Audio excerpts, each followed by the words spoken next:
Never before have I seen a story that is so absolutely, completely devoid of any actual meaning. Or substance, anything. Never before have I just seen a story that is so empty when I compare it to the Twitter files that dropped a couple of days ago at this point.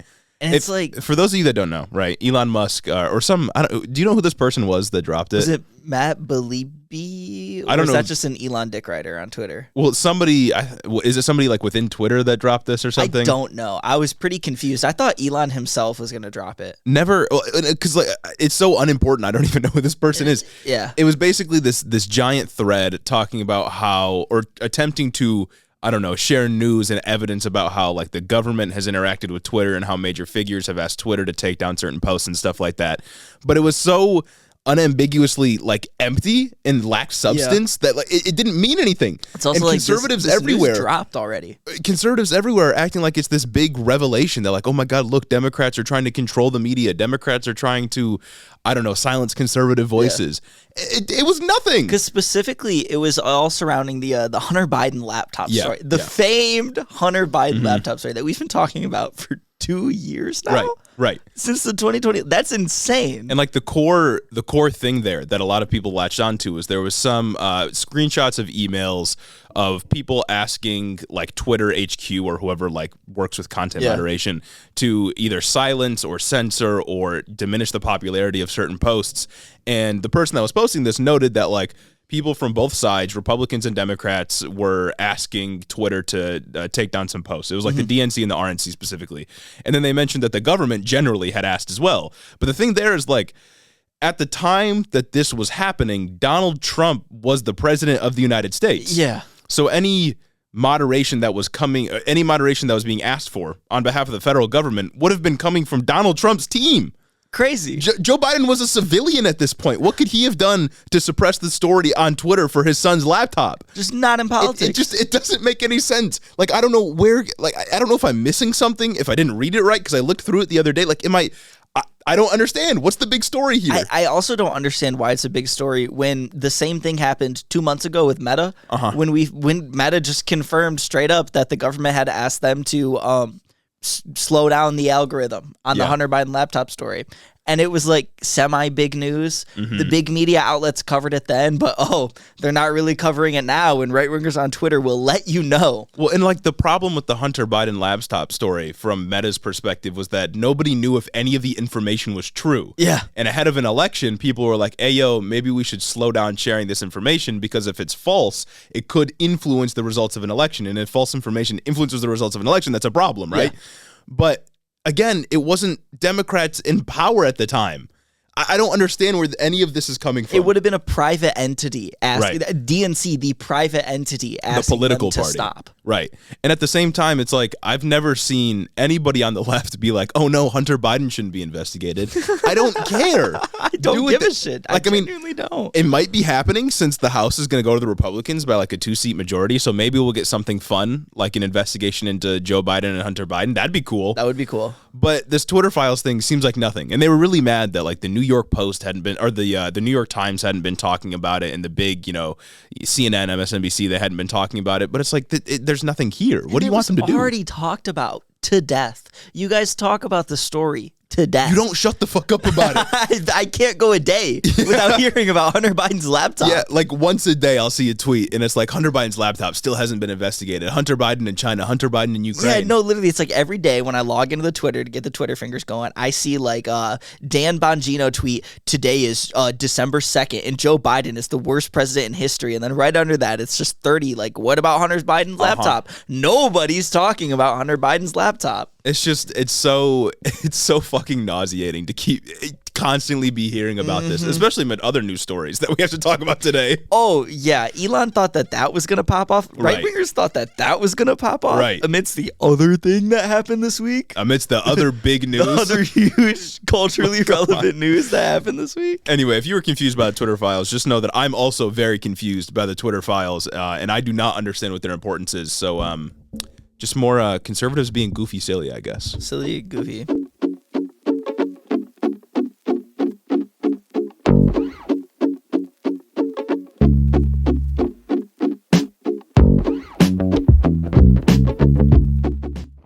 Welcome back to Head in the Office, everybody. You know, last week we titled our episode "All Roads Lead to Nazism." Yeah, and I think we're still on that road. Oh yeah, we have honestly, I think we went a little off the road, and a new path is being blazed. A new path of Nazism has definitely emerged because we got to talk about more Nazis. Some today. new pavement is definitely getting laid right now. Yeah, for once in our career as political commentators, we actually predicted the news cycle perfectly because that title, "Oh boy, was it salient" for this week's news cycle.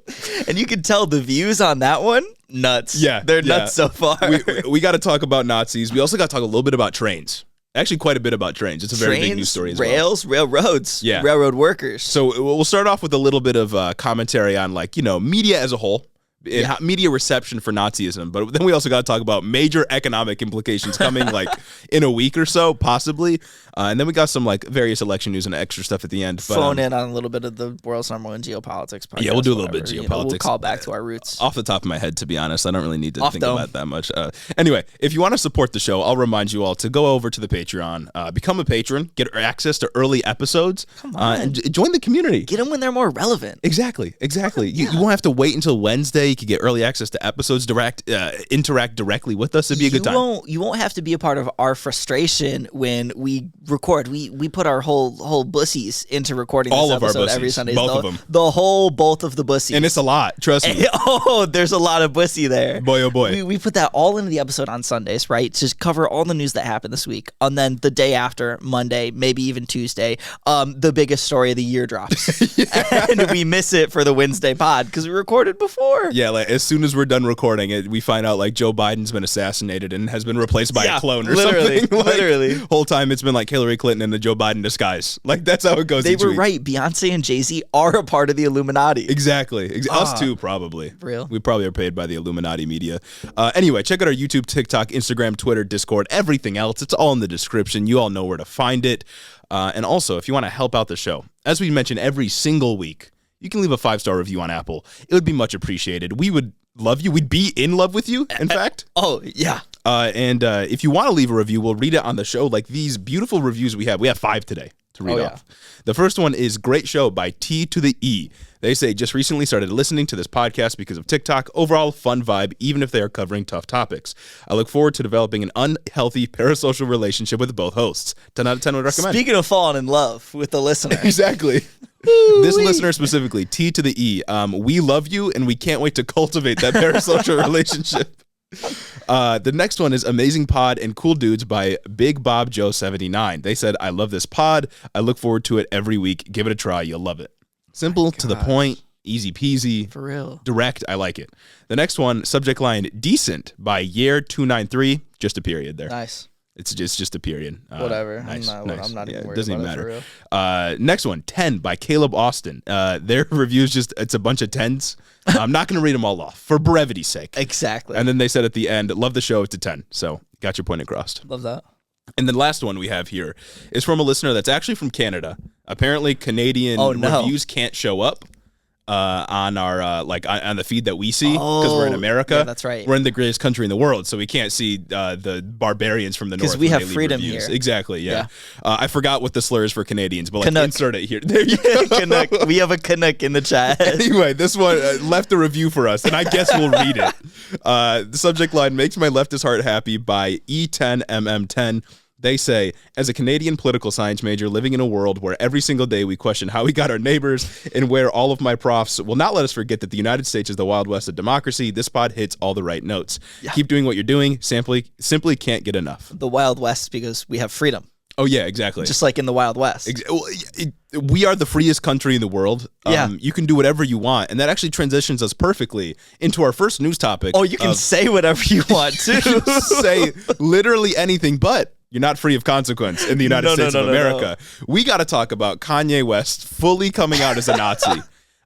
Because this happened right after, actually, I think it happened. Was it Thursday? I think it was Thursday afternoon when this came out. Yeah, because I hopped on the game and immediately sent it to you, and that's like an hour or two after it happened. Yeah. So this was right after the pod dropped. So we drop our episodes on Wednesdays, and then Thursday this news came out. Basically, Kanye West, he was on Infowars, which is Alex Jones' show. Well, before he was on Infowars, he was on Tim Pool's show. Oh, that's right. He was on Tim Pool's show with Nick Fuentes and Milo Yiannopoulos and Milo, and even like the spineless hack and grifter that Tim Pool is, even decided to like push back a little bit against Kanye. And I didn't watch the whole interview. It only ended up being 24 minutes, despite his podcast usually running for like hours on hours on hours. Because after 24 minutes, Tim Pool brought up like a headline, like, okay, we have to address this anti-Semitism. Okay, yeah. Kanye, with his stupid fucking beanie, we have to address this anti-Semitism. And Kanye's like, address what? Like, you know I can't say it. And all Tim Pool said was something like, well, I'm not an identitarian. I don't think that we can label a whole entire group as bad. Which that is like a sub-zero take. Lukewarm. That's an absolute cold. Zero take. Oh my God, literally. Like that is the engineer of Perfect Crystal, absolutely. Cryogenically frozen take from Tim Pool. Like, yeah. We can't call a whole group bad. And Kanye basically said no and walked off. Just walked away. Well, yeah, because I did watch the Tim Pool interview. Yeah. Which was supposed to be like, I think the whole video was actually like a couple hours long, where he was just talking like Nick Fuentes, I guess. Yep. But I only watched the first 20 minutes or so where Kanye West was on. And yeah, Tim Pool just kind of let him run on for a while. Kanye immediately jumps into like the Jews are like sabotaging me. That was basically all he talked about. Is completely incoherent, which we'll get to in a little while. But Tim Pool offers the slightest pushback, saying like, well, I don't know if Jews actually control the media. And then Kanye leaves. It's like just the slightest pushback on his belief system, and Kanye just walks away. I don't know if we can say that Jews have 100% of the control over the media. And then Kanye just couldn't take that heat. And I think Steven Crowder went on his dumb fucking show. I swear to God, if intelligence really was a bell curve, like a lot of conservatives think it was, Steven Crowder himself would skew the distribution left. Holy shit. You know what I mean? He would pull the entire distribution to the left. Abnormally dumb. Yes. To say the least. It's statistically dumb, yeah. And he got on there, he got on a show, and he started like defending Kanye a little bit. And it's just so much fucking drivel coming out of him. And I don't know what Steven Crowder has been thinking recently, because I feel like he's one of the only right-wing media personalities who hasn't pushed back against Kanye yet. I don't know. We'll get to Steven in a little bit. I have a tiny bit on Steven in here. But yeah, so Kanye went on Tim Pool's show. I think that was like Tuesday or Monday, right? Before the episode, our last episode aired. And at the time, I remember thinking, wow, it's crazy that Kanye's in the studio with Tim Pool, and Tim Pool seems like the reasonable one. Because when I think of Tim Pool, I think of someone who likes to toe the line, isn't fully far right, but is effective in pulling a lot of people to the far right, but won't actually ever commit to far right values. He's a crucial step in the alt-right pipeline. Exactly. And that's what I think of when I think of Tim Pool. And then he goes on Alex Jones' show, and color me surprised when I see that Alex Jones is now the moderate. Like, that's fucking Sandy Hook denying normal. Alex Jones.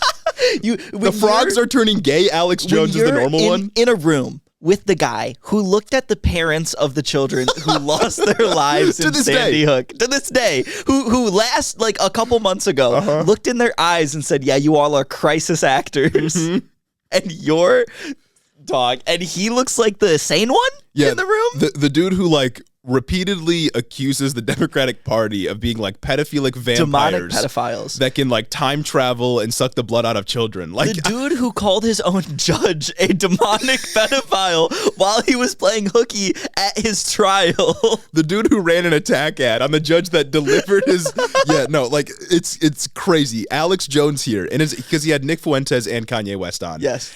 And Alex Jones seemed like the moderate. Like, you gotta be especially unhinged to make Alex Jones squeamish, because that is exactly what happened. He looked uncomfortable. Yeah, I'm gonna get into a couple of things Kanye said. I'm not gonna play it. We're not gonna play the clips because we tried to play some of the clips on our TikTok account, and that video got censored. Yeeted. So by the Chinese media, because that's who controls TikTok. So we're not gonna play any of the quotes, but I'll summarize some of what Kanye said.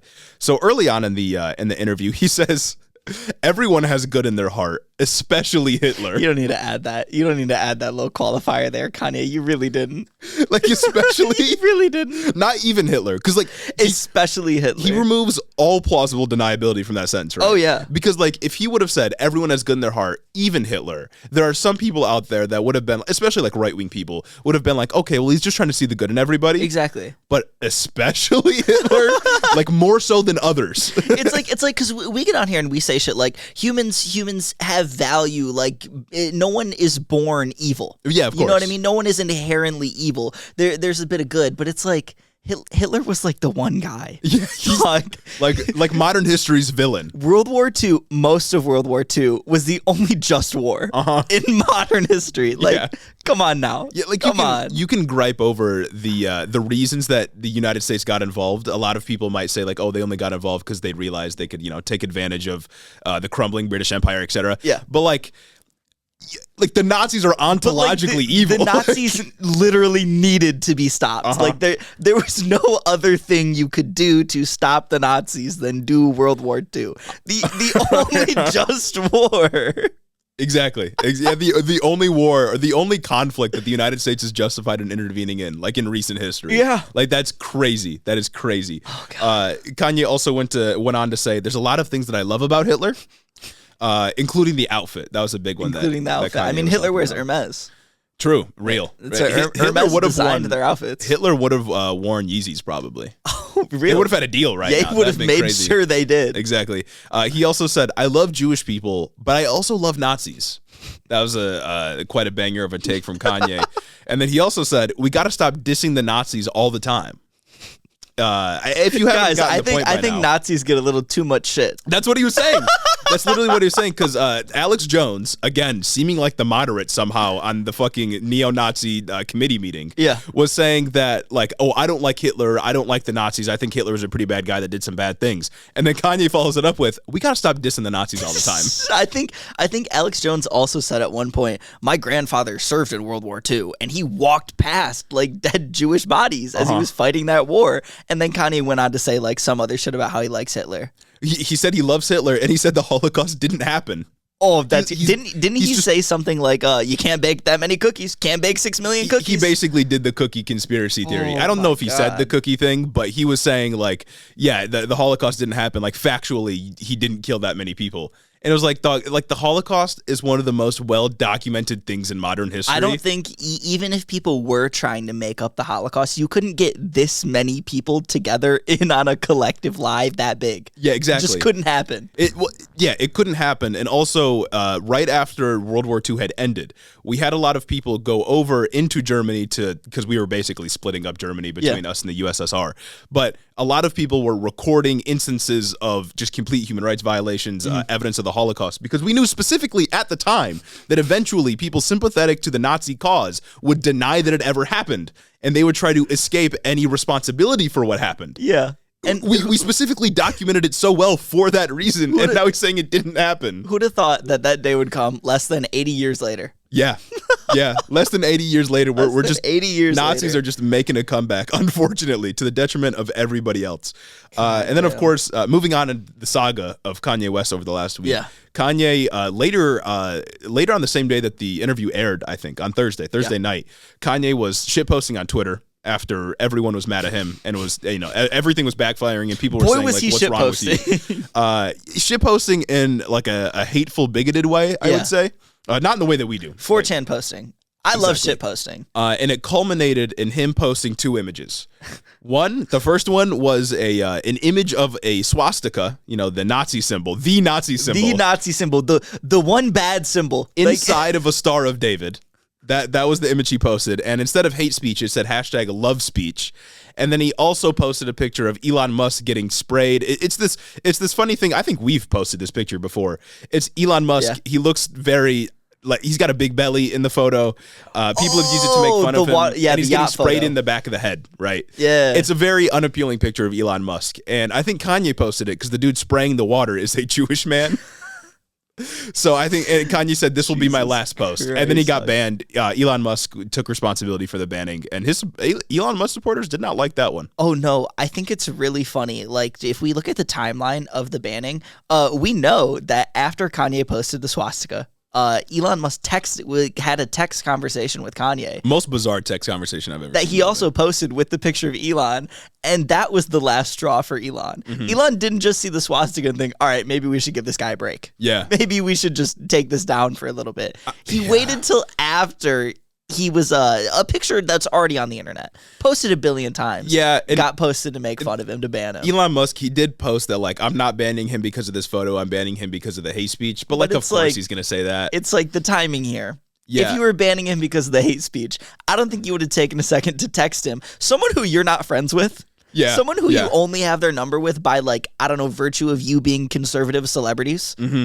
That's it. Just texting him to be like, hey, man, I know you didn't mean what you said back there. Yeah, and it's like we've been tracking the Kanye West deterioration for a while now, right? Like ever since, for like the past year, we've been tracking Kanye doing insane shit, especially like the White Lives Matter Candace Owens stuff that he did a few months ago. Which seems so trivial now. Which seems like, that seems light lifting that we did back then. But even me, as someone who is not a Jewish person, seeing Kanye West, like one of the most famous rappers in the world, post a swastika on his Twitter time, that had me jarred. It's fucking nuts. I was floored. And to me, like the image, if you all haven't seen it, again, we're not going to put this stuff on screen or anything, but if you haven't seen it, it's literally a swastika intertwined with the Star of David. And I don't know, like the most charitable reading of that is that he's trying to do the coexist thing. You know those bumper stickers? Absolutely. Where it's he's like trying to do the coexist thing. The problem, of course, is that you can't coexist with the group that wants to erase other groups, right? It's the paradox of tolerance. You can't do it. I think that sharks and minnows should coexist. Exactly, right. Like, I think white supremacists, and I think the Klan and black people should coexist. Why can't they just peacefully coexist? Why can't we all just get along? Exactly. Like, that's the most charitable reading. Obviously, least charitable readings are just like, yeah, he's a Nazi, which he is. Obviously, the reading is just he's a Nazi because he said he's a Nazi. He said it. Alex Jones said, like, well, I'm not a Nazi, and then Kanye goes, I am. Yeah, he says, Alex Jones is like, I'm tired of being called a Nazi. I'm not a Nazi. And Kanye is just like, I am. What now? It's like, okay, well, you gave the game away. And it's also like, it's one thing to say, like, okay, Alex Jones is the most sane person in the room, but it's like when you're making Nick Fuentes look sane with the shit you're saying, that's nuts. When it looks like Nick Fuentes is offering real geopolitical commentary on the Russia versus Ukraine war. And like, that's crazy. Like, Nick Fuentes is like the neo-Nazi. You know what I'm saying? The like popular neo-Nazi figure. He's the media he's the number one media neo-Nazi right now. Like in all like he's the guy. Yeah. And now Kanye, it's like I don't even know what to say. It's crazy. It is funny to see Marjorie Taylor Greene come out against Nick Fuentes now and call him like vile and disgusting after appearing at his event months ago. Crazy. Yeah, after speaking at an event headlining Nick Fuentes. So obviously, there's not much analysis we can offer on Kanye's behavior and comments because it doesn't leave much up for interpretation. Not really. Intentionally, he doesn't leave much for interpretation. There's really not much that we can say in terms of like how Kanye is reacting. He's a Nazi. That's about the end of it. But what I'm more interested in is, of course, the conservative response and how the conservative media, the mainstream conservative media, is treating Kanye's breakdown, right? And I've seen several media type right-wingers saying things like, I can't support Kanye now because he's a Nazi. Like, I can't support this kind of Nazi rhetoric, which is like, good. You know, you draw a line somewhere. Obviously, that's a good thing. But the rhetoric that Kanye is displaying now isn't really that much of a departure of what he was doing before. Because again, as I mentioned, over the last few months, we've been tracking Kanye's deterioration and movement towards conservative circles. It started with the White Lives Matter stuff and him being canceled for various reasons, and Candace Owens and Daily Wire and him trying to buy Parler, etc. And he's just been engulfed with conservative media around conservative circles, being promoted on Tucker Carlson. Yeah. And now he's fully come out as a Nazi, and that's where they draw the line. Yeah. He has been slowly moving further and further to the right, and now that he's gone fully mask off, that's where they're like, hang on, you can't say that. And to be clear, they're not saying we don't like this because your ideology is bad. They're saying you need to leave the Nazi stuff out so I can continue to support you regardless. Yeah. That's it. Like, this is exactly verbatim what they've been saying on Twitter and in right-wing circles, on the media, and everywhere else. And it's also because he is only now explicitly saying that he's a Nazi. He is coming out and he's swastika posting. He's Jewish. He'd been Jewish question posting a couple weeks ago when he did this. And conservatives were not necessarily coming out at him for that, even when he got banned from Twitter for saying he's going to go DEFCON 3 on Jewish people. Yeah, and it's like, you know the House GOP Judiciary Twitter account, right? Yeah. They've had this tweet up that was just Trump, Elon, Kanye. That was the tweet. They've had that up until he was on the Alex Jones show. They had it up after he was on the Tim Pool show. They had it up after he got banned off of Twitter for saying, I'm going DEFCON 3 on Jewish people. They've had it up ever since then, but they only took it down when he explicitly said, yes, I like Adolf Hitler. Like, the only reason they're backing away from him now is because he's failing to speak in euphemisms. It's what's called the death of the euphemism, right? Yeah. Is that it's not useful anymore, to at least in Kanye West's mind, to use the euphemism because he'll just directly say, yeah, I don't like Jewish people. And that's the reason they're backing away from him now. Again, not because the ideology is bad, not because it's openly hateful, but because it's mask off and it alienates bases that the Republican Party needs in order to win elections. And it's like comments that I've seen surrounding this whole instance have been fucking absurd. Like, people are going mask off. Yeah. People are genuinely going mask off on Instagram comments on like the Rap Instagram page, talking about like, well, like, who does control the banks though? Exactly. Are we talking about Jews or are we talking about Hollywood Jews? And it's like, we're talking about people. Yeah, human beings. Human beings. What do you mean? Yeah, no, it is really scary to see the actual implications that this is going to have, right? Because like, Kanye is a celebrated figure. For people that don't really pay attention to politics and just see their favorite rapper or one of their favorite artists saying this kind of thing, will start to think like, oh, well, maybe he knows what he's talking about. Clearly he doesn't. He's mentally ill. We'll get into what's wrong with Kanye a little bit later on. But it's like, yeah, he will have the real effect of pulling people further to the right. And while he's saying what he is saying is actually insane, and a lot of people can deduce like, yeah, this guy's fucking crazy now, there will be some people, maybe a lot of people, I don't know how many thousands, that are like, maybe he's correct. You know, maybe he's got a point. You know, it is kind of weird, the banks. And it's like, no. It doesn't fucking help when people like Steven Crowder are saying, yeah, well, you know, him saying that he's a Nazi is crazy, but quote unquote, there's a conversation to be had. What conversation is there to be had? This is literally what Steven Crowder said. He said that in like, even just to add context when it's not needed, because you all know what it is. I think the context of that was there's a conversation to be had about their disproportionate like control in like financial institutes and banking institutes. And it's like, there's not a conversation to be had though. We had this conversation. We know why. Like, Germany had this conversation in 1930 and it resulted in a Holocaust and a world war. Germany famously questioned this. Yeah.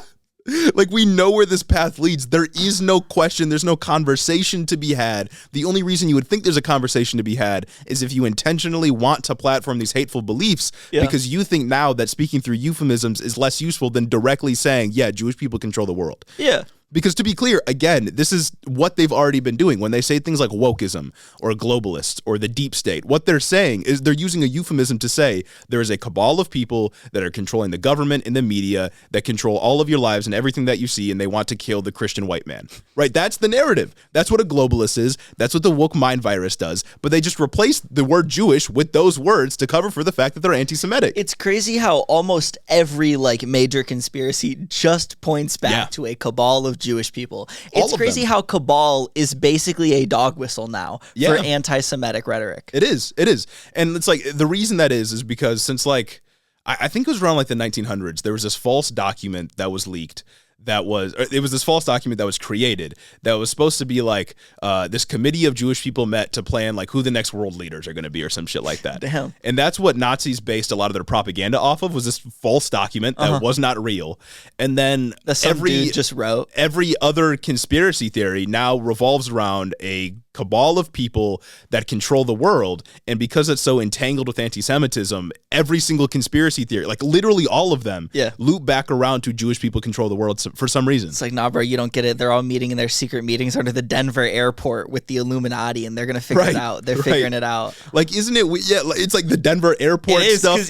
What about the satanic horse in front of the Denver airport? What about all the satanic paintings there? Like lizard people, like the fake moon landing, all of it revolves around this idea that Jewish people control everything in the media. The moon and landing banking. too? Yes, they got the moon landing? Like every single conspiracy loops back to somehow it's the fault of the Jewish people.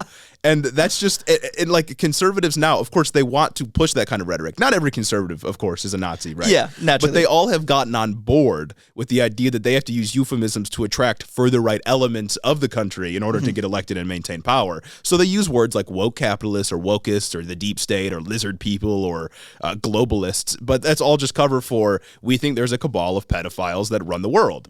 And of course, that always relates back to anti-Semitism because that's how conspiracy theories works now. And it's crazy because, like, if you think about it, sure, you could see that maybe there are a disproportionate amount of Jews at the banks. But the thing about that is that the question has already been answered. I think you have a blurb about why. Oh, yeah, we'll get there. In the show notes? Okay. We'll get to... The actual question has been answered. We'll get to debunking anti-Semitism.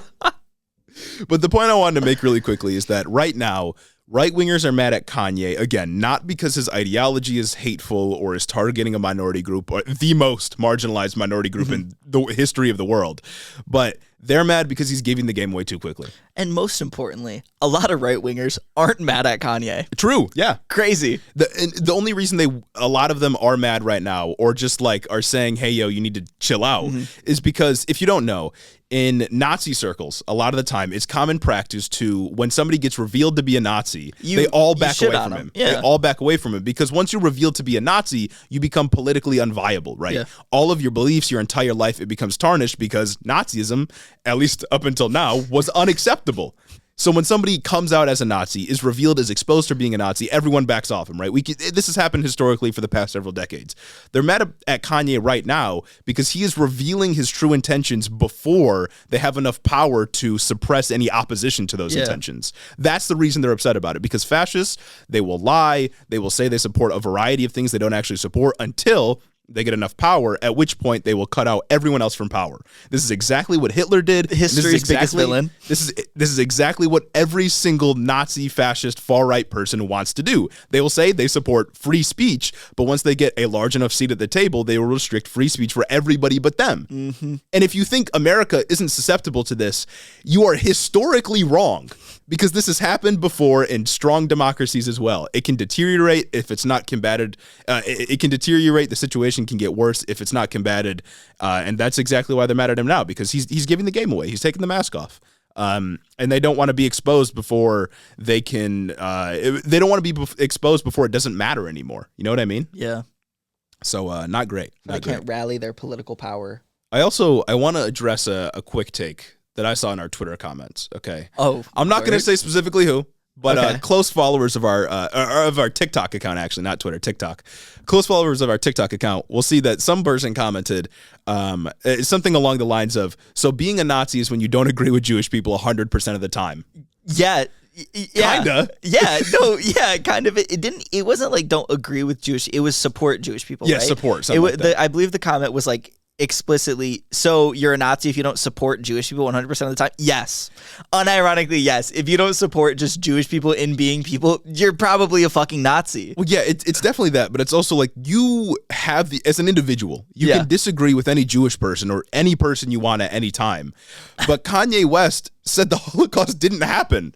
Like he said he loved it. Like, it's pretty unambiguous that this guy is a Nazi. He's not just disagreeing or not supporting Jewish people. He is explicitly saying they control the world, therefore they represent an existential threat to everybody. And it's like in commenting that, you're already playing like the semantic game of framing. You're already framing it as like Jewish people, as a group of people, as a whole, as one entity. And it's like, yeah, if you don't support the Jewish people, you're fucked, dog. That's at least Nazi adjacent. Yeah, this is certainly not as harmful. But it's similar to when people say like, oh, well, you can be gay if you want, but I don't support the lifestyle. Yeah. Right? Because what's the conclusion there is that you don't support the lifestyle, therefore it shouldn't exist. Yeah. Like, that's where what about black culture? Exactly.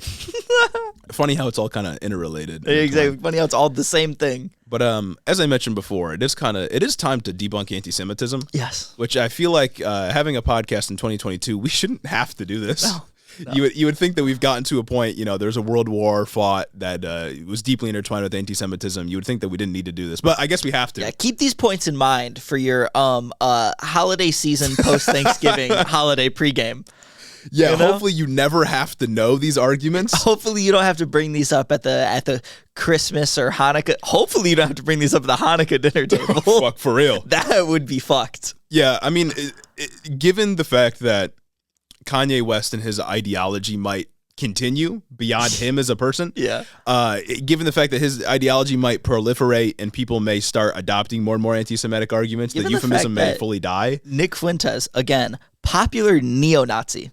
Yeah. Out and about, fully out of the closet neo-Nazi, has been riding Kanye's coattails and has springboarded himself into a level of popularity that he hasn't seen before.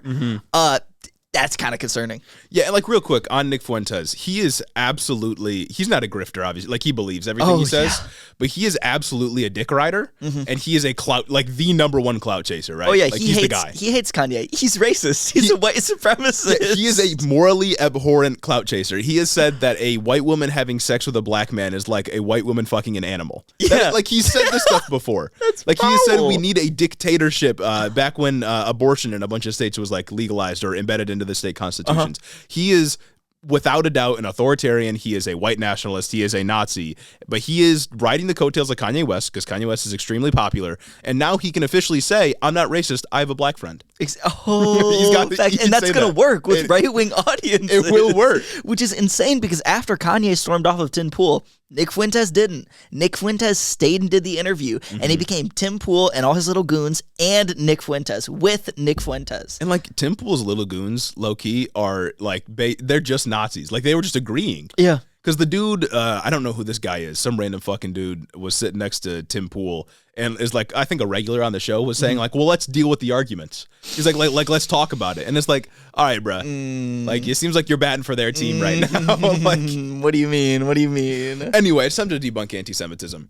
The core complaint that Kanye is lodging, and that really every anti-Semite offers, is that like Jewish people make up a disproportionate amount of things like banking, government, et cetera, et cetera.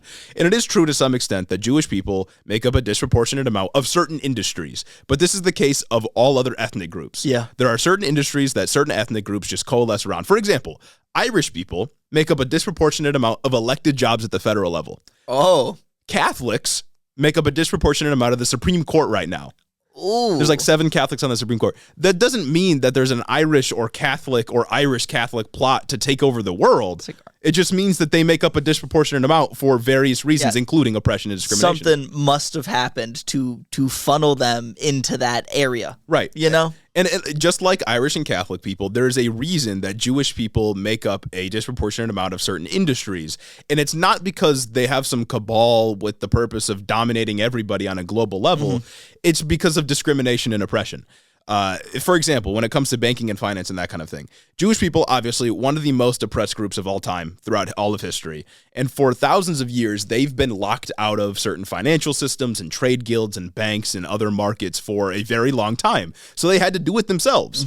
And because they had to have an in-group bias for survival, otherwise people would kill them, they created their own markets. They learned how to do a lot of things on their own. So when they started to be fully assimilated into culture as white people, right? Like the line between Jewish person and non-Jewish person when they're both white became blurred, right? Yeah. Like we started to consider Jewish people as more white. As that line was blurred, and as the differences between non-Jewish and Jewish people became less apparent in the cultural eye, in the social eye at least, Jewish people started to make up a disproportionate amount of finance and banking. Not because they want to dominate the world, but because they were discriminated against previously. Yeah. And it's not as though Jewish people make up a majority of any industry. They are still 2% of the American population, but they do make up a disproportionate amount, but they do not control everything. Like, I don't get how people don't get this. But again, like disproportionate of 2%. Yeah. Of 2%. Yeah. Wholly insignificant. And they don't make up like a majority of billionaires. They don't make up a majority of CEO roles. They don't make up a majority of banking finance roles. None of that is true. That's where you don't understand, Jeremy. Oh, God. But George Soros, the #1 billionaire. Right. Oh, he's. And it's like, isn't it interesting how people suddenly understand the power of wealth, but only when it's applied to Jewish people? Like, oh, suddenly you understand that billionaires control all of the economy. Oh, now you think billionaires are bad. Yeah. Wow. Exactly. So again, it's because discrimination, the reason that these trends exist, again, not just for Jewish people, but for all other ethnic groups, is because of discrimination. You have to prioritize the in-group for your survival, and you have to take on prominent roles that you have learned to operate because you were discriminated against. That's really the only reason for that existing. Or like, there's always accusations that like Jewish people control a disproportionate or an overwhelming amount of like the media and Hollywood example. Yeah. But like for Hollywood specifically, back when camera equipment and filming techniques were being developed over time, a lot of people in places like New York where that stuff was being developed, they would just steal the technologies. And it was everybody doing this, right? Mm-hmm. It wasn't just Jewish people stealing patented technology. It was everybody. But because people were very anti-Semitic, lawsuits were often pursued specifically against Jewish people. And so Jewish people would often move out west where lawsuits couldn't really follow you back then, which is why there's now more of them in Hollywood. Again, not because they want to control everything, but because they were discriminated against. Because those actually controlling everything decided it was necessary to discriminate against them because they were bigoted. Disproportionate power. Exactly. And so I don't even understand why we got to get into these arguments, but like that's really the whole of the whole of it. I don't really know how else to describe it other than you're dumb. If you believe it. It's kind of hard to debunk anti-Semitism when most of it is just the most outlandish shit that you have ever heard. It's outlandish, and it's constant goalpost moving, and it's constant just like bringing up random historical facts or like embellishments that you've never heard of in your life. Yeah. Like I've heard people before say some shit like, oh, like you think slavery is bad. Well, you know, like the first slave ship that sailed over here was because of a Jewish captain. And it's like, what the fuck are you talking about? Like, and like beyond that, even just like if we get to the individual level, even if it is true that like you meet a Jewish person that's like mean to you or something, or like makes you lose a contract or lose a job, like that doesn't mean all, I don't even know why I have to say this. That certainly doesn't mean all Jewish people are somehow bad. Even if a Jewish person in a position of power over you says, I'm not going to hire you because you're not a Jew. Yeah. That does not mean all Jewish people are bad. He's just a dick. They're just a dick. Exactly. And I want to, before we move on from anti-Semitism and Nazis, I want to try to deduce Kanye's argument. I want to be a brave soldier and try to get in there. Deductive reasoning.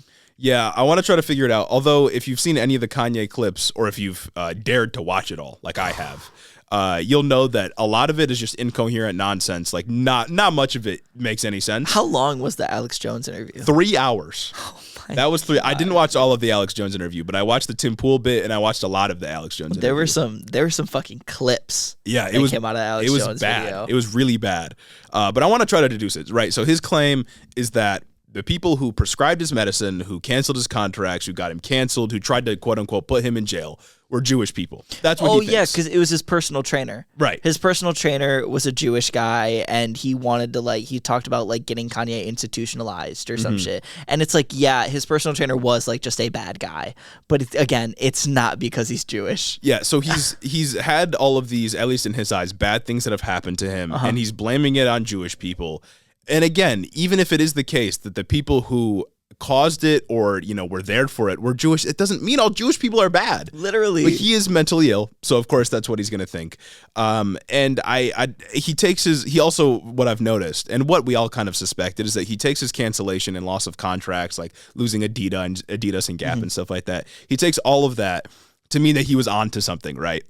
Oh, it's that quote that a lot of people attribute to Voltaire, where it's That's not a Voltaire quote. I didn't think so. It's a quote from a fascist. I can't remember what fascist it was, but it falsely gets attributed to Voltaire. Yeah, they attribute it to Voltaire, where it's like, find out who you can't criticize, and that's who controls it, or like that's who has power or whatever. The people who have like the most power are the ones that you can't criticize. Right, and something Kanye like that. sees that he goes on and says he's going to go DEFCON 3 on Jewish people, and then gets his Wells Fargo bank account like shut down. Something like with that. like a 30 days notice, and it apparently wasn't even because of that or some reason. That look at who I can't criticize. Exactly. Look at what's happening after I criticize them. Yeah, I think that's exactly what it is. And then you mix it in with mental illness, and he thinks that Jewish people control the world. Of course, that's not an excuse. And he throw divorce court in the mix. He has autonomy, but I think this is just kind of where it puts him. When in reality, of course, he was canceled and lost contracts because companies don't want to work with bigots because they'll lose money if they do that, at least at this point in time.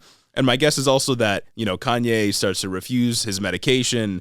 The divorce court hit him probably really hard. Oh, yeah. He felt as though things were really bad, so he looked for someone to blame, and him being very, very mentally ill kind of just turned into a Nazi. Again, not an excuse, because there's plenty of mentally ill people that never become Nazis. It's so true. So it's certainly for instance. Certainly not a determining factor, but I think that he, I think that's kind of the road that he took. Oh, God. And he also, he said his doctor was Jewish, right? Yeah.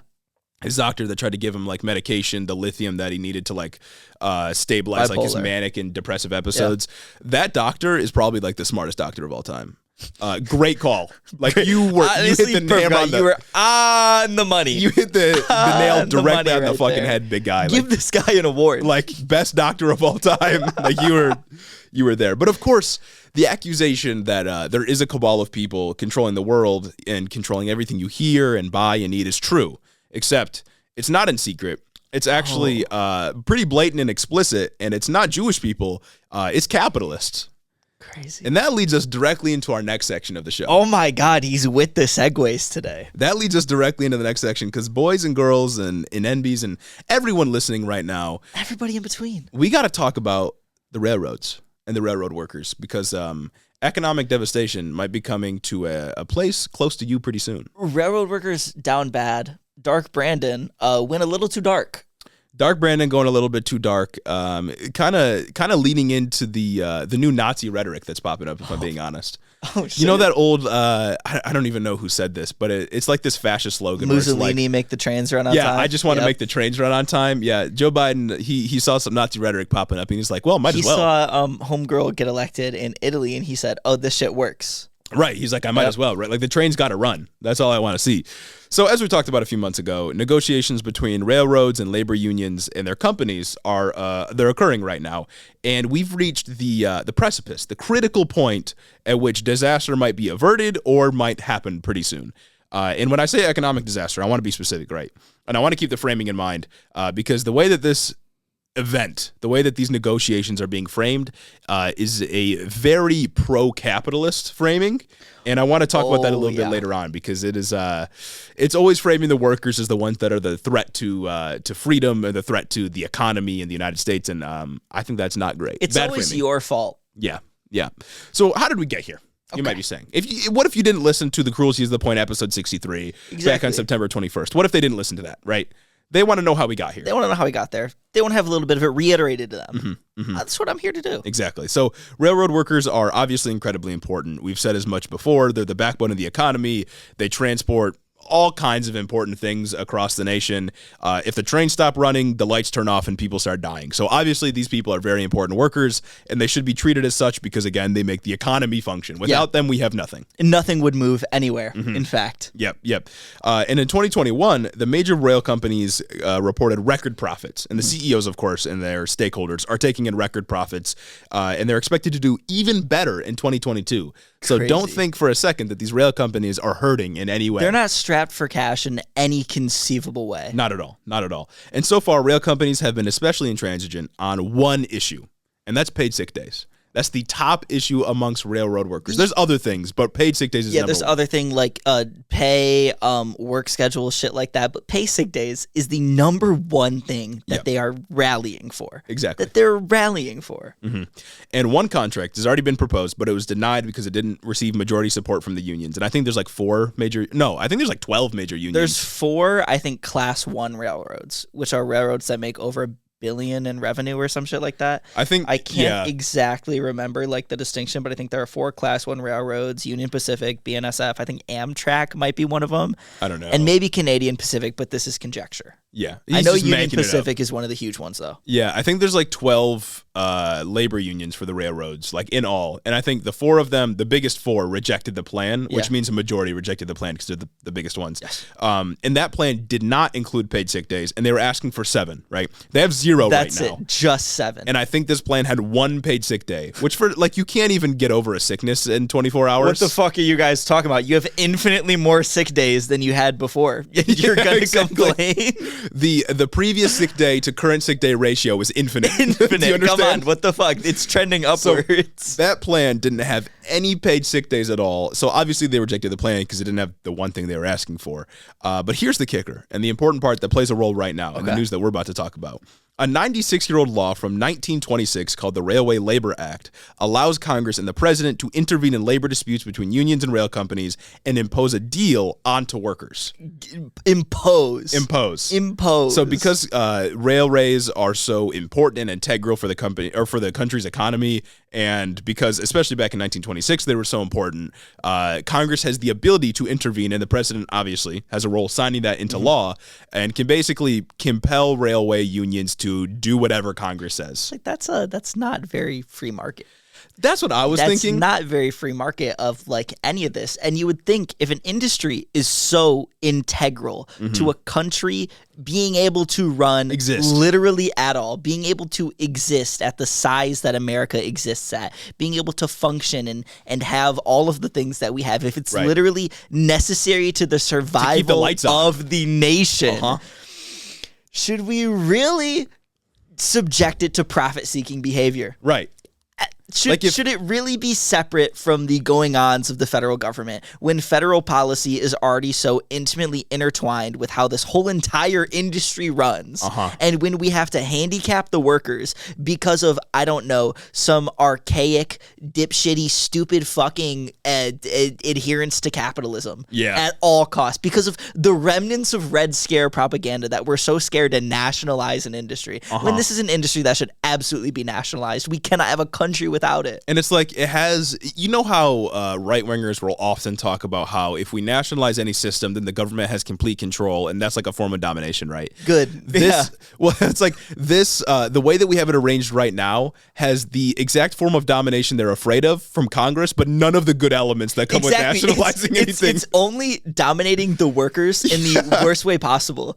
Like, I don't get it. I don't understand. Like Congress can step in to fuck over the workers, otherwise they just get fucked over by their boss. Exactly. Like, that's exactly. Crazy. Like, our economic arrangement is just evil. I saw someone in I think the UK was like so shocked by this news that Congress like imposed a deal, and they're like, if we saw that happen here, we would have burned down Parliament. Oh, facts. Like, that's crazy. No, it's nuts. Like, I think they are striking in the EU. Good. Railroad workers have been striking, or at least they were striking. I have a friend who studied abroad in Italy, and she was talking about how it was confusing because she didn't know the days that they were like going on strike and shit. So it's like, yeah, they get to strike, but it's illegal for our railroad workers to strike. And it's doubly illegal now that Joe Biden imposed this deal and made it more illegal. Exactly. And that's exactly what happened. So on Friday, I believe, of last week, so just a couple of days ago for us, Congress passed a deal. And keep in mind, union members, again, already rejected a plan without 7 days of paid sick leave. Yeah. And now Congress just passed a plan, and then Biden signed it into law that includes, and this is a quote from CNBC, they said, the legislation, which was approved by the House on Wednesday, enacts new contracts providing rail workers with 24% pay increases over 5 years from 2020 to 2024, immediate payouts averaging $11,000 upon ratification, and an extra paid sick day off, or just an extra paid day off. That was what's in the plan. And there was an amendment to include 7 paid sick days that passed the House, but failed to pass the Senate on a 52-43 vote. Manchin voted against it. Classic. Classic. It's also just bewildering that it was like a 52-43 vote. Like, you're telling me, like, what, 2 conservatives came over? 3 Republicans switched sides. 3 Republicans switched sides. But it's still, you need 60 to break a filibuster. So it doesn't even matter. They're just switching sides to save face with like a voter base. That's it. Yeah. That's fucking it. And also in the plan, very importantly, that Biden signed is that a rail strike right now is illegal. So cool. It is it is illegal for you to strike. So cool. And you may ask, like, how do they enforce that? I would think it'd be something like a lot of the times when like politicians want to break up strikes, they'll say something like it's illegal to have more than like 4 people outside of this public area protesting whatever it is, right? And they'll just kind of as a protest, and they'll just arrest you or fine you or ticket you somehow. Didn't Bush Sr. send like troops in to break up a strike? Ooh, I don't know if it was troops. No, I might be thinking of something else.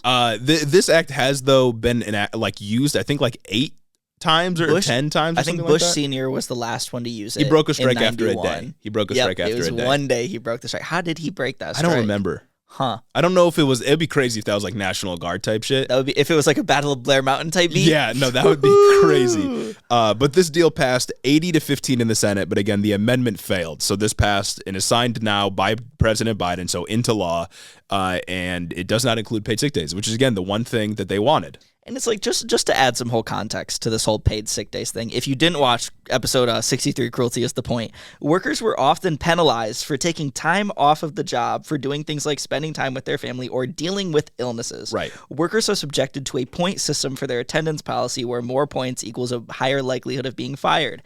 At BNSF, workers who already have irregular schedules were forced to start working on call after already having inconsistent days off, working many days in a row, being called in at wildly different times. And on top of that, workers had no paid sick days and can barely take time off that they had to earn in the previous year, which they had to schedule again months in advance. Which you couldn't get if you got points on your attendance policy. Yeah. Under the new system, as one worker described it, after taking off a Saturday and Sunday together, you would have to work weeks or months straight with no days off to dig yourself out of your attendance hole. Insane. That's fucking nuts. Okay, you'll hear right-wingers say all the time that lefties want like 1984 George Orwell control, Big Brother control of everybody, right? Yeah. But if you hear that, which is functionally now a privatized system in the United States, and you don't think like that's Big Brother control, like attendance policy, you get marked down when you can't show up, you have no paid sick days off, all you do is work. How is that not authoritarian? And so I don't know if we have this in the show notes, but a big reason why railroad companies are arguing that they can't sustain giving people paid sick days off. They can't sustain it. Yeah. Is because of how they've structured their companies since, I believe, 2012 or somewhere in the early 2010s, late 2000s. They've structured the train schedule so that it no longer is it one train will run one type of resource across the country. Now, I can't remember it's something like critical, advanced, whatever fucking system. You know, the marketing buzzwords. Some stupid fucking corporate slogan. Exactly, where one crew can now run multiple different types of resources across the country on one train, so that schedules are moving, quote, more to increase efficiency and production. You know what I mean? So one crew now has to handle more. And historically, over the past 40 years, railroad workers have gone from 430,000 at Class 1 railroads to 200,000. And from December of 2018 to December of 2020, 40,000 railroad workers quit. Because they're now being expected to do more with less. Crews of trains are being decreased to one. Yeah. Depending on the train. That's not a crew anymore. That's not a crew anymore. Crews of one. That is an individual. Of one. That's just I think we talked about this before. Doesn't that make them more liable for like accidents and shit? 'Cause yes. It's one dude. And they're doing more work. Yeah. And they're just doing more work. Yeah. Also, we talked about before, they're doing more work, being paid less, while other places are paying more for a worse product. Yeah, no, literally. It's a strictly worse system. It's just bad. It's literally just bad. The only people it's good for are investors. Yeah, and of course. That's fucking it. Obviously, you already know how capitalism works. There's also issues. We mentioned earlier there are 12 unions for the railroads, right? That's not like one union for like one union goes to Union Pacific, one union goes to Amtrak. That's 12 unions because there are different trades within the railroads. Yes. And because staffing is becoming so tight, workers are being forced to work out of trade. Like engineers will be forced to work to help with conductors when they were not trained for that. Yeah. They were not. And if you know anything about union busting, if you've ever tried to like make a union yourself, you'll know that when like you're on strike and bosses try to have like the more upper level people come in and do different jobs, it never fucking works. Oh no. Like you'll know, I've heard stories from like Starbucks workers that have tried to unionize, or I've like seen them on the news and stuff where they'll say things like, yeah, you know, we were we'd have like our like district or regional manager come in to like check on us as a form of union breaking, and then to toy with them, we'd be like, hey. They'd always say some shit like, oh, do you need help? And then the regional manager will like offer to help them, and they will say like, oh, well then can you make these like next 3 orders for us? And they don't know how to do it. Yeah. And that's Starbucks, something much more low stakes than what upholds the economy. Then like, what quoting Joe Biden, what would lose $2 billion a day if it stopped working? Yeah. Crazy. Like if there is a sustained strike or just a sustained, I don't know, people leaving the job, like we just don't have trains running, like that's it. That's game. Like the country's done. Yeah, I don't know where we go from there. I want to see Warren Buffett, the guy who used to own a railroad, or maybe still owns a couple railroads now. I'd like to see him get on the fucking track and man the crew of a train. He can't. Exactly. All he does is sit there and collect the fucking money. He's so fat and satisfied, just up there, just fucking sitting. I hate him. So, in summary, as I mentioned before, Biden, he signed the deal into law, doesn't include 7 paid sick days, which is the specific thing that the previous plan was rejected for, and he made it illegal to strike. Not only does this override the will of workers, right, because they said no to this plan before, a similar plan at least, it functionally puts a gun to their head, if not literally, puts a gun to their head and says, get back to work, I don't care. Because all of the headlines have been Joe Biden averts rail strike, which it isn't clear if he has yet, and we'll talk about that in a little bit. But it's just him saying, like, yeah, get back to work. We don't care about what you were saying. And of course, he's on about like, well, we want paid sick days for them. We want paid sick days for everyone, but it didn't get through. And to me, that's an unacceptable answer. Oh, if you are running an industry in a way that necessitates that you cannot give workers sick days because you're so fucking understaffed, you are running understaffed that people can't have days off to not work, to not be a fucking slave, to be an individual, to be a human being and live and be happy and have a life, then fuck you. Yeah. Eat shit and die. Exactly. And it's like a common retort you'll hear from conservatives when you're talking about like jobs and workers' rights and workers having more access to the wealth that they create. They'll say, well, if you don't like it, just get another job. Yeah. And when it comes to critical infrastructure, if you say that, it's like, okay, then the economy collapses, right? Yeah. Like if you say, well, if you're a rail worker and you don't like the conditions, go find somewhere else to work. Okay, then we don't have an economy anymore. Then it just the blame gets put on these entitled railroad workers that just nobody wants to work anymore and nobody wants to do their job. What happened to everybody wanting to become a conductor, huh? Yeah, it's like no one wants to work anymore. No, they don't want to work for you under these awful conditions. Yeah. And I don't. That's always the other side that they just kind of ignore. But you may be asking, why is paid sick day such a big deal? Obviously everyone deserves it, but what have the unions been saying, right? Yeah. And I have a quote from them. They said, quote, our members are forced to work more hours, have less stability, suffer more stress, and receive less rest. The ask for sick leave was not out of preference, rather out of necessity. No American worker should ever have to face the decision of going to work sick, fatigued, or mentally unwell versus getting disciplined or fired by their employer. Yet this is exactly what happens every single day in this nation's largest freight railroads. So pretty plain and simple. So sick. Yeah, pretty plain and simple. So cool. Now, you may be saying, Joe Biden, he's tried to be a pro-labor president. He said he would be a pro-labor president. What does he have to say? Fucking lied.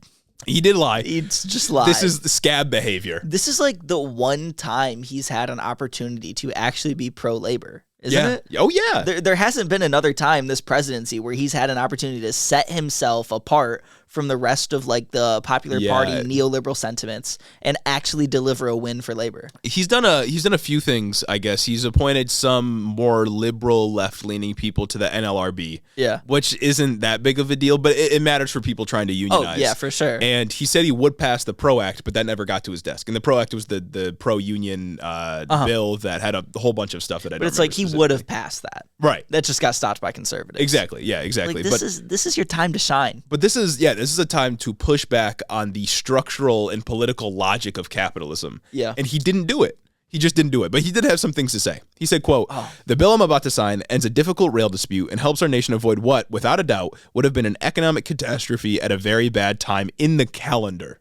He said, Christmas is coming up. We need things to be delivered. Therefore, get back to work. I don't care what you want. That's the translation to me, right? Yeah, no, because that's what it is. It's like we can't fuck up the holiday. People would be mad at me if they got a little bit of less on their holidays. And it also just points to the idea as America as this consumerist nation, as we cannot survive without our things to consume. And I'm guilty of it too. Of course. Obviously, that would kind of suck. But I ultimately care more about these railroad workers being able to get a couple of sick days. Right, because they're like human beings, not robots. Not slaves. Yes.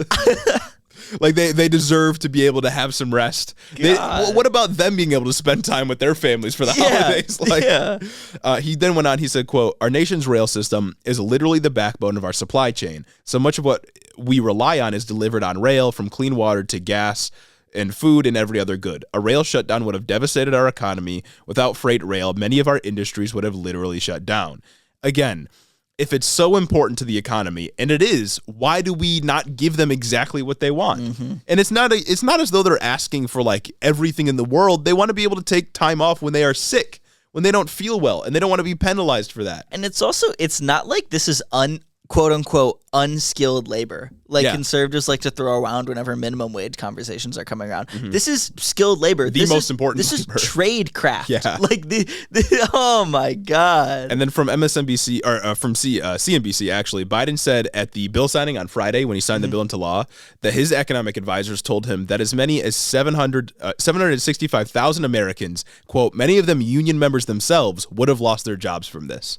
So he's saying that if we don't get them back out working, if we don't literally or figuratively point a gun to the rail workers' heads, other people will get hurt too. Yeah. It's literally pitting worker against worker. It's saying that them wanting paid sick leaves threatens your security as a union worker yourself. Like his presidency and his White House has not been shy at coming against other like corporations for record profits and raising prices when it comes to inflation. Why not come at the railroads when it comes to this? Why not sit there a little bit longer at the bargaining table? Because again, when we covered the railroads before, we covered their conversation, and all of the articles were centering around how, oh my gosh, they were all night were they talking about this. Biden and the CEO. 20 hours, yeah. Yeah, they were talking about this all night, working 24 hours. I did that shit for my lab notebooks last week, and I'm not getting praise for it, big dog. Shut the fuck up and do your job. Well, it's like, this might be a bit of a cynical view of the Biden administration, but I think the argument could reasonably be made that when we were talking a lot about inflation and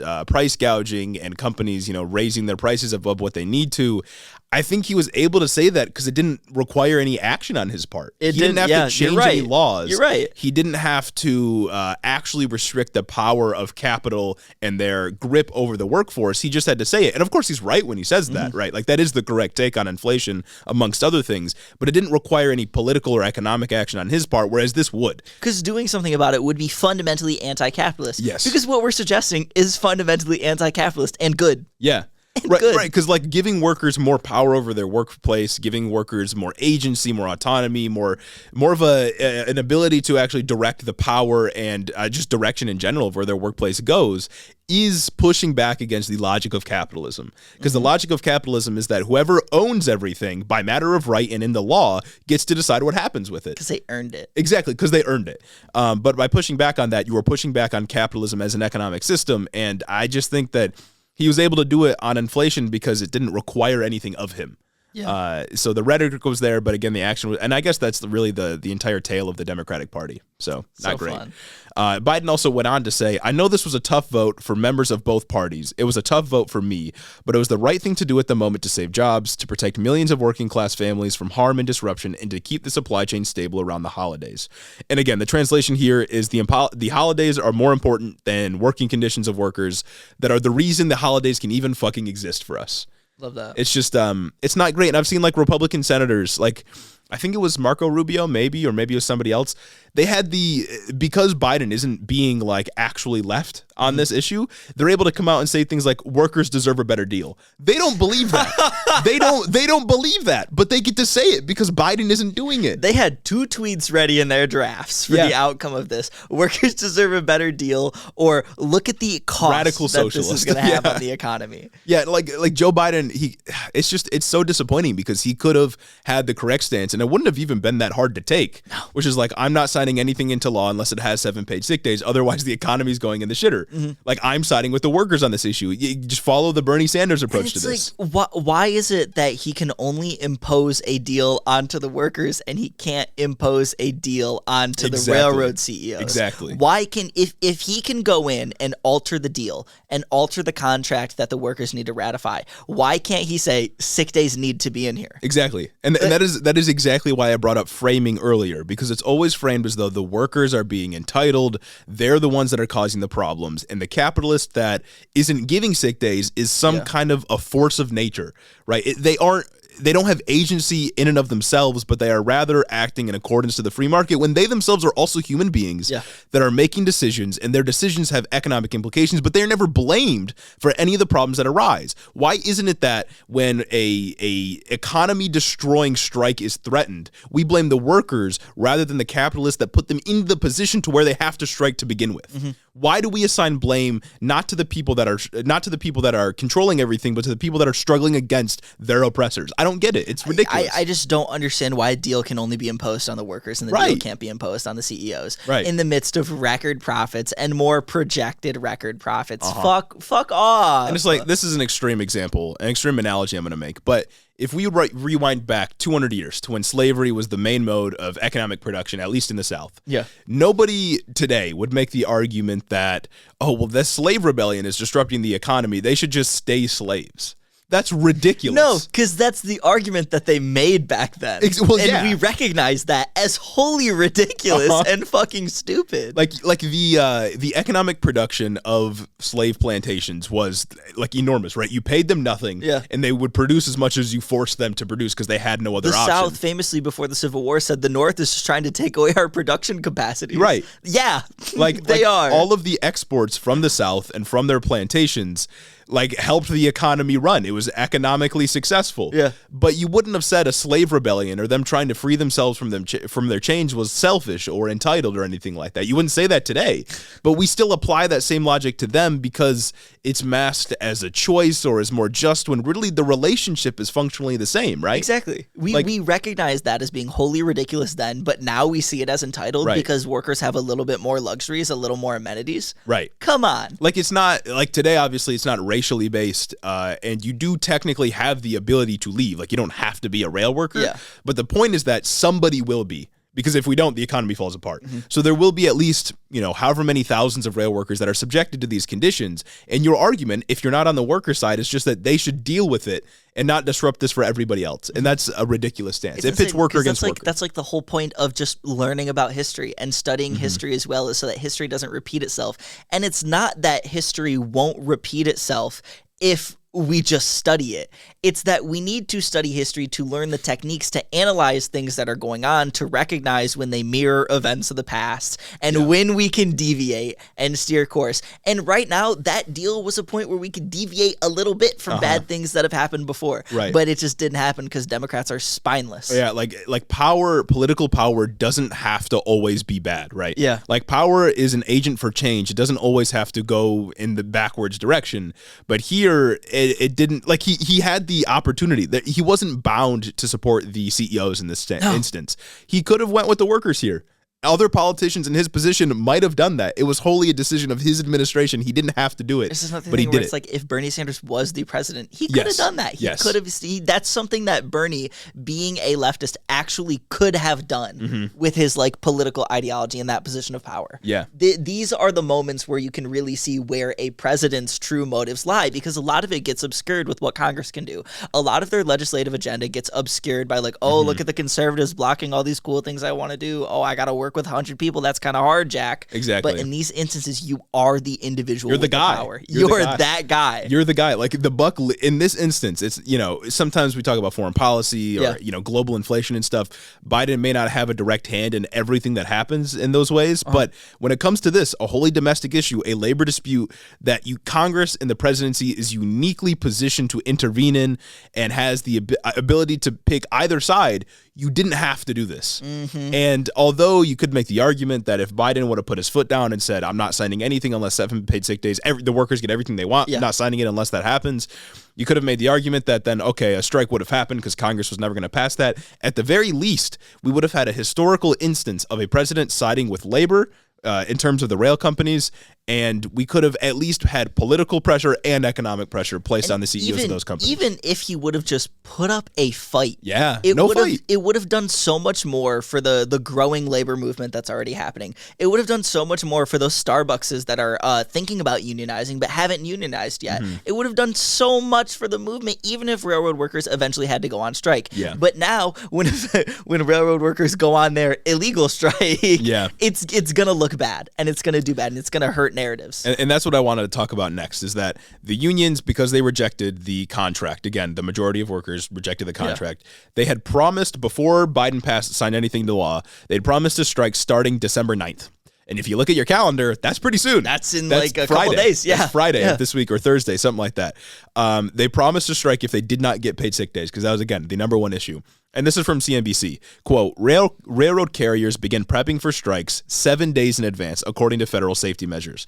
The carriers start to prioritize the securing and movement of sensitive materials, such as chlorine for drinking water and hazardous materials. 96 hours before the strike date, chemicals are no longer transported. The American Chemistry Council found a drop of 1,975 carloads of chemical shipments during the week of September 10th, when the railroad stopped accepting shipments due to the previous threat of strike. So back in September, they were considering striking before as well, and they were prepping for that. And what I was just reading off was that like a lot of carloads of shipments started to slow down quite a bit. But of course, there wasn't a strike back then. And it's unclear if it's still going to happen. My take is that it absolutely should happen. Real. And you may say, well, it might devastate the economy. And my point would be exactly. That's the point. The thing is, it won't devastate the economy, because if a strike does happen, it will force Biden to act. It will force Biden to invoke the Railway Labor Act. The economy will not be devastated, no matter what the outcome is. Strike or no strike, nothing's going to fucking happen to the economy. There's no way they're going to let a strike happen when the strike's illegal. Biden will absolutely step in, and he will break the strike within a day, if not quicker than Bush did, especially because it's the holiday season. What would happen if a strike happens is it would further to show Biden and the Democrats' hands, and it would further expose them as being more anti-labor than they lead on to be. Right. And like a Republican president, like a Donald Trump, if he was still in office, he would break the strike as well. Oh, absolutely. Unambiguously, he would absolutely do that. But because it's Joe Biden potentially doing it, it gives Republicans the chance to say, oh, look, Joe Biden isn't on the side of the working class. Yeah. While the Republican Party certainly is not either, they now have a visible, tangible example of Joe Biden intervening in a labor dispute and crushing the workforce. And it's just an optical disaster, and it's like a moral disaster. Oh, there's no good way. Well, I don't know. Maybe I guess to regular people, to like the regular public, there is a good way to get out of this. The best way to get out of this is if somehow the unions just bend over and take this New Deal. Yeah. But it's an optical disaster if they do end up striking and Biden breaks that strike. But it's like, or you know what? Maybe it won't be. I'm somewhat cynical when it comes to this and like the general public's perception, because what are they going to see when we look at the way that media is already presenting this as Biden and these huge big labor wins, when they've literally been nothing, if not bad, or just for crushed, labor, or just bad for labor. Then I don't trust the media to accurately report anything to do with an illegal strike. That's crime. Yeah. Yeah, and because like every major media outlet, like the liberal ones and the conservative ones, have been saying Joe Biden averts strike.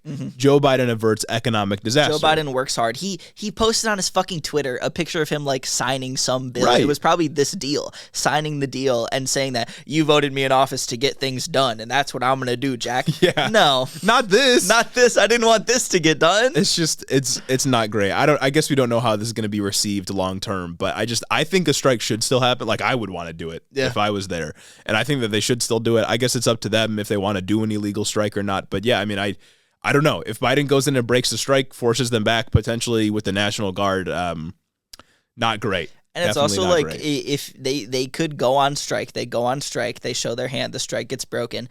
They have some more things to like sort of.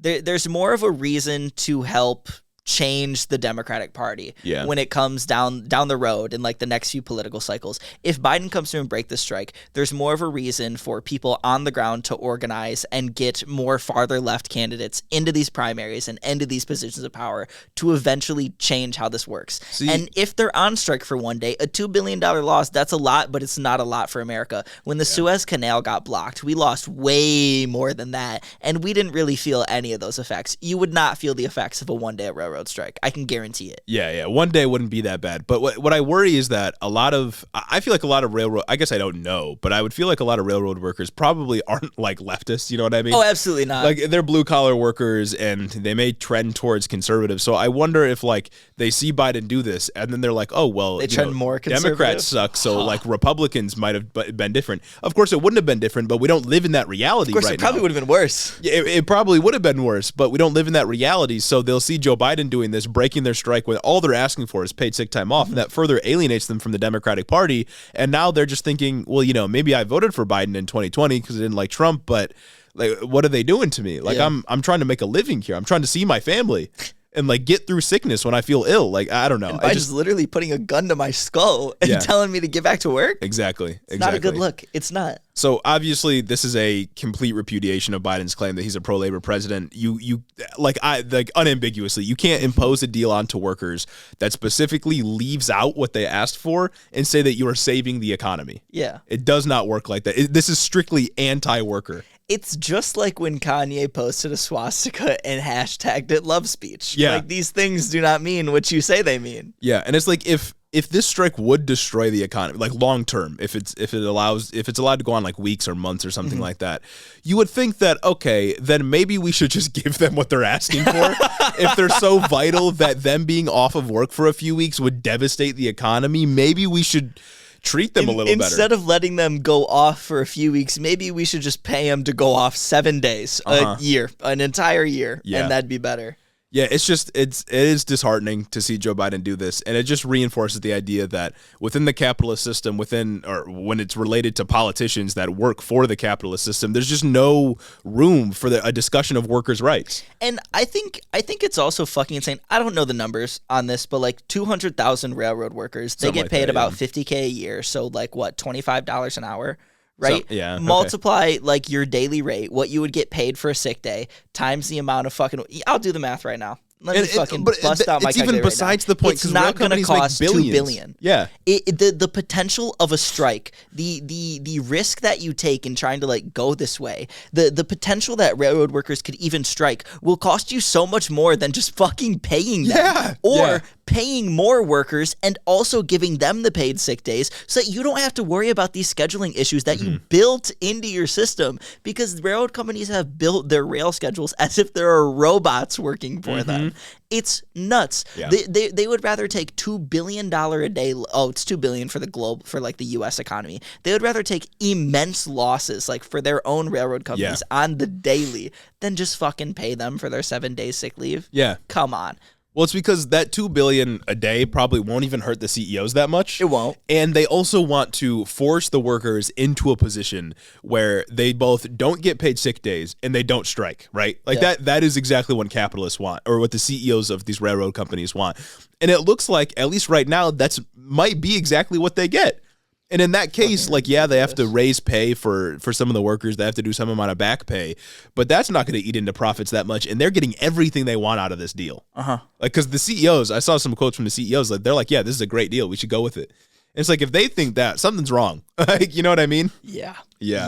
And this, I think that about wraps up our discussion on the railroads, but just, it really does, like, building off the Kanye conversation, it really proves that, like, it's not Jewish people controlling the world. It's the capitalists and the politicians they buy. That is who controls the world. That is who controls everything you see, how you work, what you eat, what you do day to day, what you have access to, how poor or rich you are. It isn't Jewish people. It is the system that capitalists have set up and reinforce. Yeah. And the only reason that anyone would think it's Jewish people is because they don't want to actually do any structural analysis, or they don't know how, or they just don't understand the system that we currently have. And also they're a hateful piece of shit. That's the other reason. It's so fucking frustrating. Yeah, not good. Not good at all. Now, a certified bad classic, if you will. Oh, real. Not a certified hood classic at all. No. Not very whimsical either. That receives the Hiddo stamp of disapproval, if you will. Official statement. Someone make a JPEG of the Hiddo stamp of disapproval. True. And we'll put it on a picture of Joe Biden and we'll tweet it out. Just to wrap up the show, though, we got to talk about some miscellaneous news stories. Yeah. Some extra stuff to throw in. Stuff. So first thing we got to mention is that there is a runoff election in Georgia for the Senate seat on December 6th. Herschel Walker versus Raphael Warnock.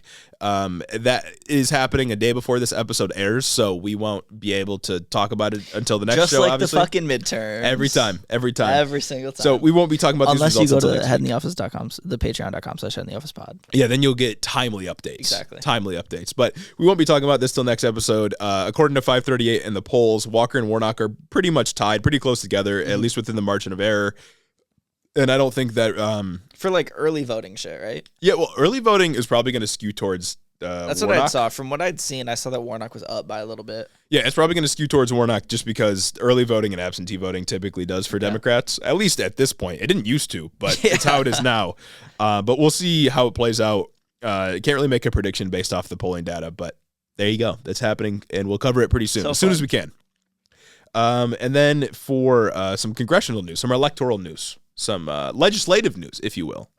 We got to talk about the Respect for Marriage Act, because that fully passed the Senate with a vote of 61-39, with 12 Republicans voting in favor. Huh. Yeah. So there's 39 Republicans that said, sorry, no, this is too far. Sorry, no, this is way too far. Although we don't even really protect anything. Yeah, of course, the bill, it doesn't actually require all states to respect same-sex marriages and interracial marriages. That's included.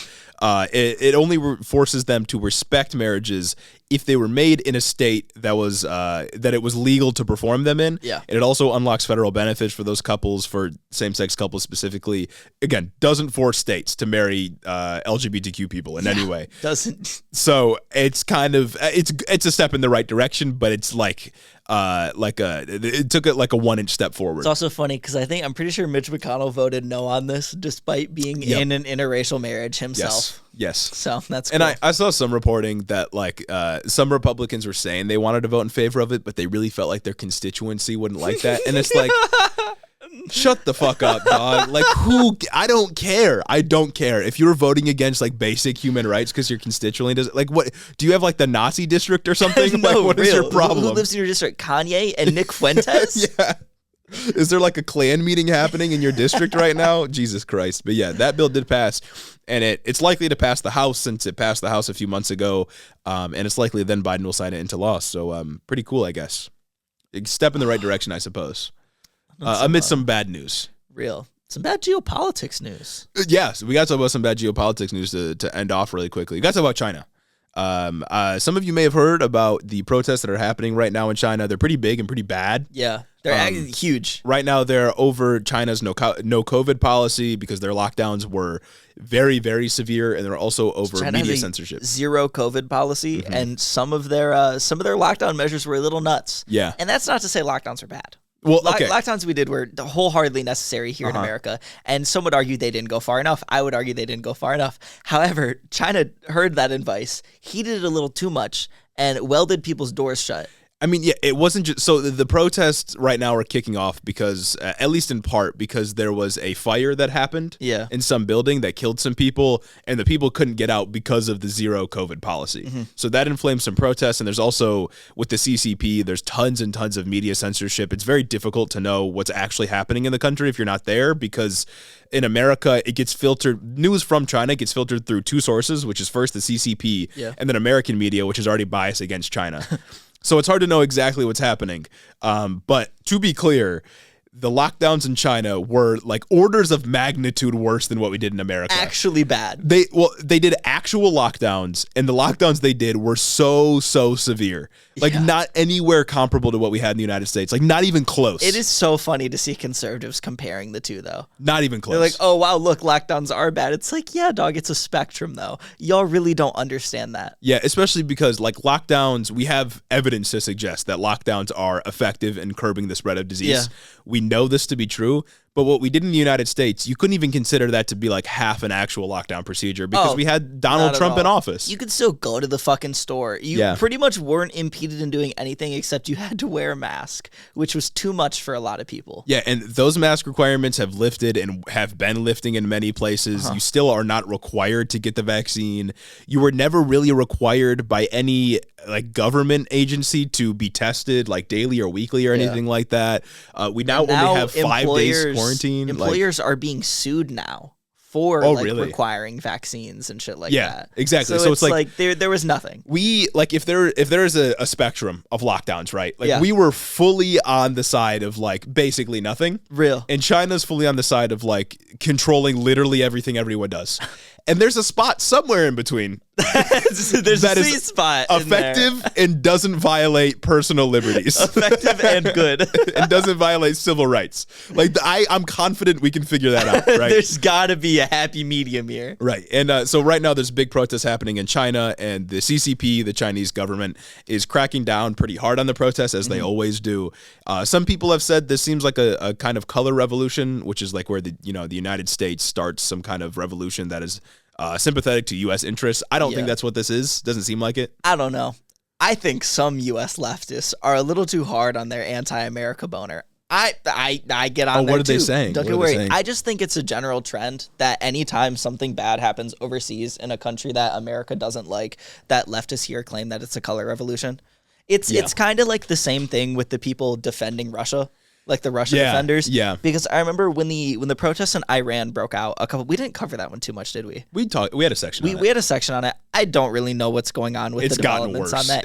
That's what I've heard, that it's gotten worse and it's pretty bad over there. But like we are the number one geopolitics podcast, don't get me wrong, but that's a little far outside my area of expertise. You know what I'm saying? It's just been like the government killing people. Exactly. It's pretty bad. Like it's just been bad things going on. But I heard a lot of people saying when that stuff came out, like, oh, but this could just be a color revolution. Be careful what the State Department saying. And it's like, yes, while you should be wary of U.S. interests, some things are just bad. Yeah. Sometimes the United States' interest in being anti-some country aligns a little bit with what's morally good.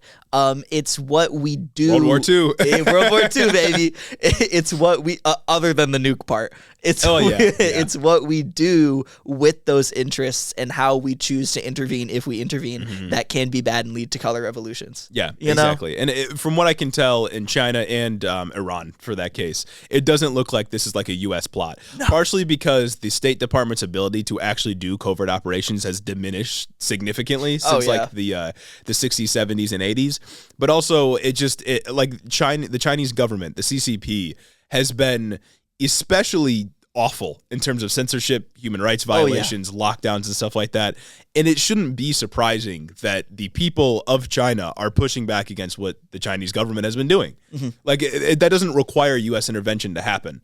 No, not at all. If you've seen any images, like the protests don't look enormous by any means, but that's also because going out and protesting against the CCP engenders a lot, like enormous risks, like personally, because they have a huge surveillance state that like tracks a lot of people, and implicating yourself in that kind of protest could mean like actual physical harm for yourself. Yeah.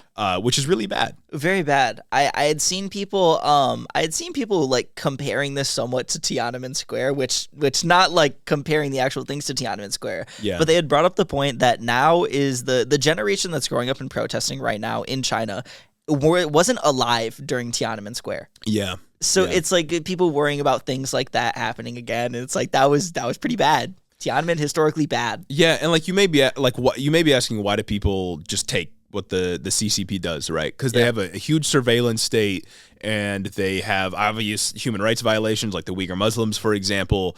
But also, since like 1990, China has gone from an agricultural agrarian society to the second most powerful country in the world. Wild. And I think a lot of the older generations in China, and again, I'm no expert on China, so this is kind of just my simplified, unnuanced version of my understanding. My American leftist take on this. Yeah, from what it seems like is that a lot of people in China understand that the CCP is awful, but also has delivered the most economic development they've ever seen in their history. Yeah. And now younger people are growing up and saying like, okay, well, that's cool. Like, I'm glad we have developed and are, very powerful on the world stage now, but also you're violating civil rights. But at what we cost? Deserve more. Right. Yeah. Exactly. And I think it's changing, at least in part, over there. And President Xi Jinping is probably pretty nervous that he can't keep a lid on it anymore. Yeah. Because people are going to push back. And when you violate their civil rights for years on end, decades on end, it's not going to go very well. So I guess we'll see what happens. But yeah, I think a lot of American leftists tend to have the anti-America take no matter what. Yeah. And that ends up putting you like on Nick Fuentes' side when he's supporting Russia. Real. You know what I mean? Real. Like you end up in some really weird crowds when you are anti-American as like an axiom of your beliefs. You need to be like anti-intervention, anti-capitalist, but like strictly anti-American. Seems myopic. Exactly. Not great. I'm very pro-American in the sense that I would punch a Nazi again. Well, I'm pro when we do good things. Exactly. I'm pro when we anti when we do bad things. Exactly. It's not that hard. It's really not that hard, guys. Like if we do a bad thing, I'm not in favor of that. Dropping the nuke on Japan, not good. In favor of that. But fighting against Nazis, pretty good. That's a good thing. I support. Nazis are ontologically evil after all. So any act against them is therefore justified. Exactly. Yeah. And I guess that brings us to the end of the show. I think it does. Quick note before the show ends. I was very excited for my Spotify Wrapped this year. Yeah. What I completely forgot about was our Creator Wrapped. Yeah. That shit was nuts. Not only our Creator Wrapped, but also seeing everyone else post Head in the Office as one of their top 5 podcasts on Spotify Wrapped. That shit's crazy. We were top 1 for quite a few people. We were top 1 for a lot of people, some fans, fan behavior. And I think we were, like, I don't know how this could be true, but in our Spotify Wrapped, we were top 5% of all podcasts downloaded. We're top 5. 95th percentile. I don't understand how that works. I think maybe it's because there are a lot of shitty podcasts out there. Gotta be. Like, there were something like 1 million podcasts when COVID started. Yeah. Or something like that. So it's like we've set ourselves apart from the shit. There's got to be a lot of tiny ones that are like pulling the average way down. Exactly. You know what I mean? Because I think like the average listener on a podcast is like 27 or some shit like that. But perhaps we shouldn't sell ourselves short, you know? Yeah, no, for real. Maybe we gotta celebrate it. Maybe we're doing something good. And I just wanted to give a special shout out to everybody who had us in their top 5, except the people who had us as number 2. Because why are you listening to us that much, but not like a little bit more to get us number 1? Yeah. That is, you know what I'm saying? And like if your immediate reaction is like, well, I couldn't listen to you guys more because you don't produce more minutes of podcast, stop that. Stop that right now. That's not our fault. Stop that right now. I'm trying. I got school. I'm a full-time student. I saw some people saying like, oh, well, Hiddo would have been number 1, but this other podcast that I like just as much just produces more episodes. Yeah, they just have longer episodes. That's classist. I say, how? Our episodes are like an hour and a half on average, sometimes 2 hours. What do you mean? Motherfuckers out here with like 7,000 minutes of us. Exactly. Well, yeah, exactly. And it's like we could spread this content out over even longer periods of time. Exactly. But y'all don't want that. You can tune in the live stream, maybe. You want us to get into the weeds that much? Come on. If you do want us to, though. You know what you can do. If you do want us to get into the weeds, and you do want us to maybe even one day produce more than 1 episode a week. Produce multiple different types of content. Perhaps we'll make that a goal one day. If you check out the Patreon, if you become a patron, and then if you do become a patron, and you get early access to the episodes, perhaps we'll give you a shout out at the end of every episode. Mayhaps if you give me fucking bags of money. Yeah. And we'll be making a little more content for you so we can get on your Spotify Wrapped, huh? So before we go, we gotta give a special thanks to those that are giving us bags of money. Yeah. So special thanks to Cricket Scrapbook Layouts, Nikki Nine Lives, Kaden Kraut, Lord T, Chris the Postman, Christy Beck, Talia Katz, 40% Spite, Andrew Harris, Mike Chaplinsky, Mattias T, The B Plot, Omar Zuno, Clayton LaFed, Mark Yeager, Sarah McRoberts, Derek Messina, Dylan B, Kaz, Caleb Joy, Jim Bobs, Carl D, Rich Toro, Tari, Gavin Meyer, Maldonado, Hunter W, Fergalaki, Max Vasquez, Jacob Rogers, Colton Mooberry, Fixer Punk, Jim Egbers, Jeff Muzzy, Ted Cruz's Boy Toy, Bagel Burrito, Cincy Alex, Bread, Joe Stenstrom, Adrian Sandoval, Chloe Sam 601, Judah Marshall, and my mom. Thank you all for supporting the show on Patreon. Thanks so much. We've gotten a couple of new patrons over the last few days, the last few weeks. So welcome to the show. And I hope you're enjoying the early episode if you're listening on Sunday or before Wednesday. I hope you're enjoying your first Sunday episode. Sunday fun day. We love you. We're in love with you. Can't wait to cultivate those parasocial relationships. Just make you wholly dependent on our content for takes. Exactly. Injecting it. Exactly. And thank you for listening to the episode, and we'll see y'all next week. Have a great one.